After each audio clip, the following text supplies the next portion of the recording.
lawlessness, frightening levels of poverty.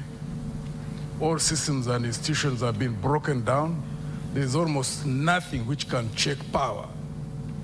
The culture of the people who have so lost hope to the point that ordinary people are selling themselves for 5,000 shillings. Leaders are being bought at a higher rate, maybe 50 million, 100 million. That's the state of affairs that we do have in this country. And we are growing in terms of population increase. We have 47 million people. Another 25 years, we'll have hit 100 million people. We are going to face a larger crisis if there's no change of leadership. Also, too, the nature of change. Because we have had 63 years of leaders who go in there and they all almost do the same thing, continue moving the same direction.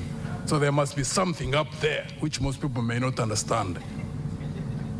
There's absolutely no reason why 9 presidents can all go in giving promises and within a few years they all get drunk with power. What I promise the Ugandan people is 1, integrity, resoluteness in standing by what I've believed in since I was 23 years old. I am a man of his word. What I tell you today is what I tell you tomorrow. I am resilient. I've been tested, not just by money, which was unchecked. There were no systems in the army. When I commanded the army, I established the systems of managing national resources. I believe in equality before the law. I believe in justice. I believe in equal opportunities. Everywhere where I've been, I have ensured that I practice what I talk about. Therefore, consistency is very, very important. And more so, I project myself based on my track record. So, if it's the will of God and the people of Uganda trust me as I ask them to, it's not that I'm going to be tested. I've already been tested.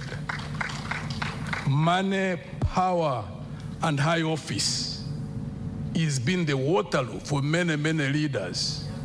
Talk is cheap, Americans say.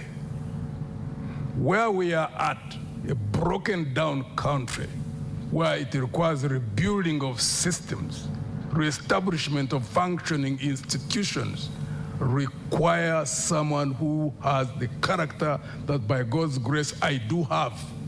I work in teams. I am good at managing teams, at selection and managing teams. Understand the challenges we do have as a country.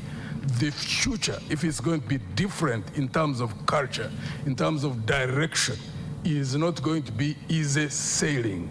It requires a resoluteness and determination, for example, to fight corruption. Is not an easy job because there are going to be counter forces that are going to fight, domestic as well as foreign. It requires management of national security services, the army, police, and internal security services, which require sophisticated management. In the manner where we are now, we are in a very, very precarious situation. Let me give just one example. The nature, the frightening situation that we are in. There is a constitution. Everybody knows that if the president was going to a coma, the vice president would take over. I have asked in 8 districts where I have been that experience. I tell them, who of you believe that if General 7 was sliding into a coma, that Honorable, the vice president, you need the name? Jessica Alupo? Jessica Alupo. She's a colleague, she was in the army. So, Honorable Jessica Alupo, that would take over. Hey, people look at me as if I've just fallen from space. I have not seen anywhere where they raise their arms. And I've been asking publicly, because I'm not able to access those who are in security services, but for them to take a cue, to look that as a red flag. If something is in the Constitution, and every Ugandan knows that we are going towards a transition, one way or the other, and you have a situation where people don't even believe in what is in that Constitution, to those who are in security services, those who are in government, need to know that there is a problem in this country, and it needs to be handled. because we are 47 million people. General 7 is one individual. The security of the country cannot be tagged on one human being. I keep asking people, because there are those who say if General 7 goes, that the country can easily go down. Ask them, if God recalled him tonight, would he go with the country? Of course, they say no, he won't go with the country. Therefore, we need to deal with the country. What needs to be done? And that requires experience, ladies and gentlemen. That's why I ask for trust from the Ugandan people. And I always keep telling them, whatever we will sow is what we will reap. Thank you. Thank you very much, Candidate Muntu. Over to you, Candidate Bulira. Thank you very much.